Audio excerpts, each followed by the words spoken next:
to all residents and welcome to the 2024 Annual Earthquake Day. I am Engineer John Mark Howe, your facilities manager, at the same time, your incident commander. Together with me, our general manager, Mr. Eric.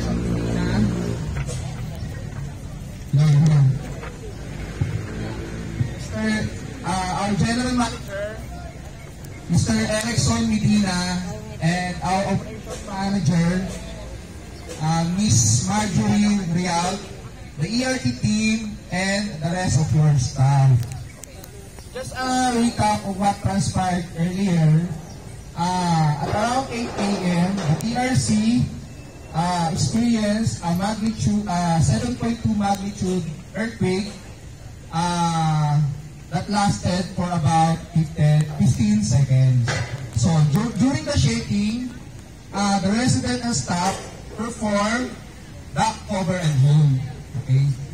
After the shaking, the resident and staff rushed to the nearest fire exit, then proceed to the evacuation area. Dito po yung evacuation area natin kasi ito po yung lugar natin na walang masyadong structure. Okay?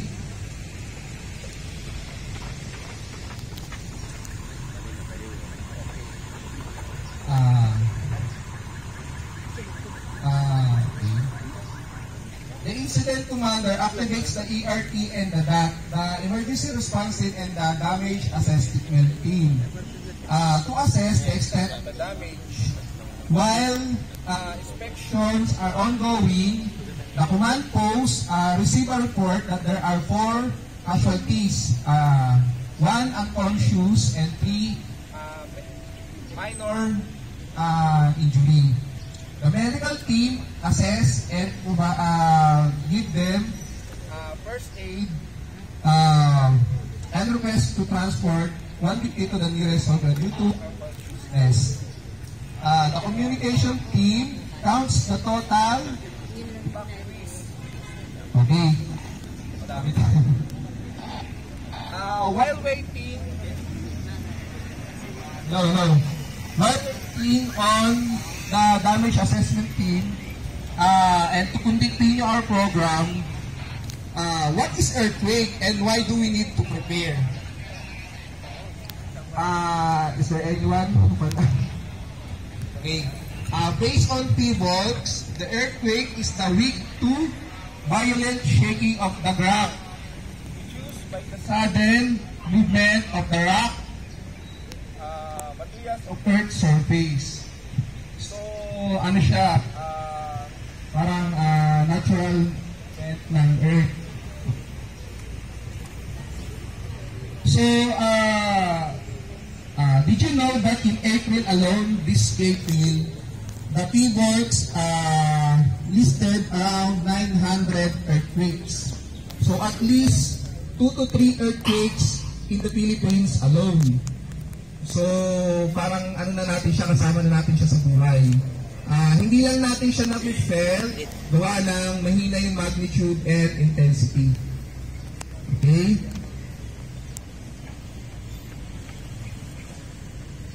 Okay. According to JICA, the Japan International Cooperation Agency, the Metro Manila is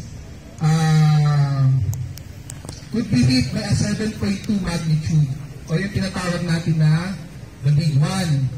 So when it happens, thousands or even hundreds of people will die and poor bridge structure will collapse. Major roads will be blocked. So yung NCR mahati into 4 quadrants yan. So, ano pa? Electricity, communications, and water will be cut. So, help from the governments will be delayed. Okay, ano natin? So, what do we need to do before, during, and after earthquake? Okay.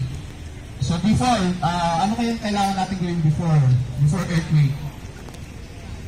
Yes? Okay, be prepared. Oh. So, here in our property, ano yung kailangan nating malaman?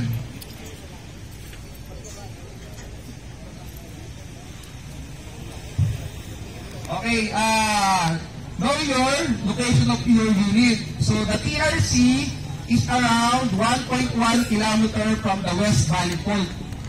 So, yung West Valley Fault is 100 kilometers fault that traverse the National Capital Region. Kapag yan po ay dumalaw at umabot ng 7.2 magnitude, very destructive po.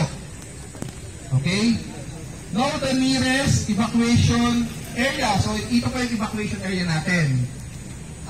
Emergency exit. So, each building had 2 fire exits. So, sa end-to-end, meron po. Sa Quezon South, meron po tayo 3. When one is not passable, so, meron po tayo second options. Okay. Orient or make sure that family members know the meeting points in case this happen. So, kapag umaga po yan mangyari, si mami nasa bahay, si daddy nasa work, yung kids nasa school, so hiwa-hiwalay po tayo. Dapat meron po tayong known na meeting place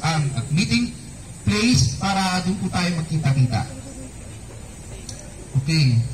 Participate in community drills. So, just like this one, so mag-participate po tayo.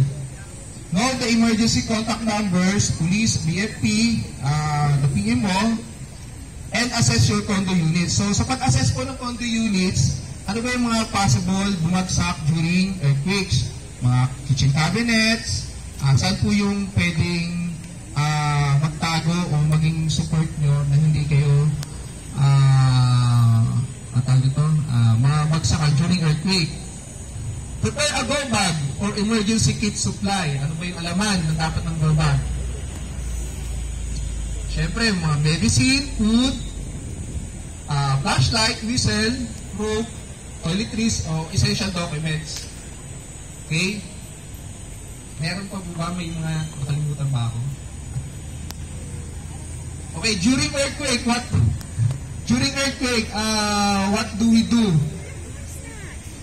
During earthquake, kapag nasa loob po tayo ng condominium, during earthquake, back, cover, and hold. Stay calm, perform back, cover, and hold. Okay.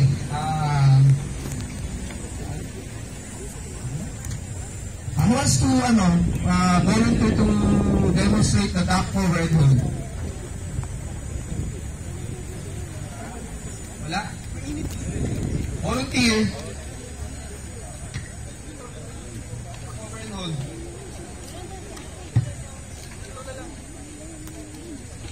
Dalawa?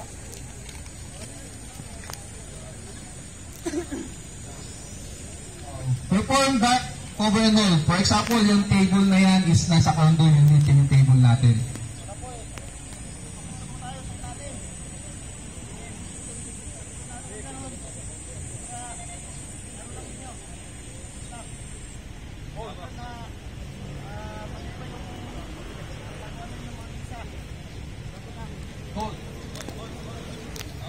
Hold sa mesa. Okay. Sino pa? Meron pa ba?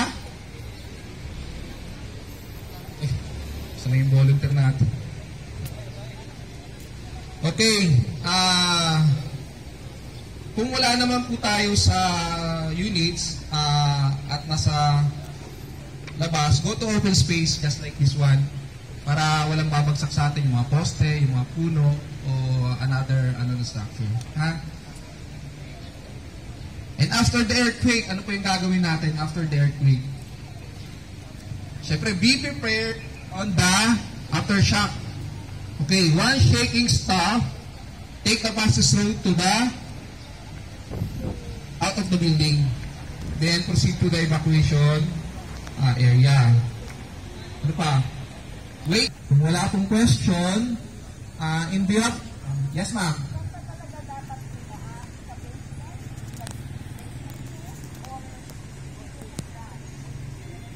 Okay, ma'am.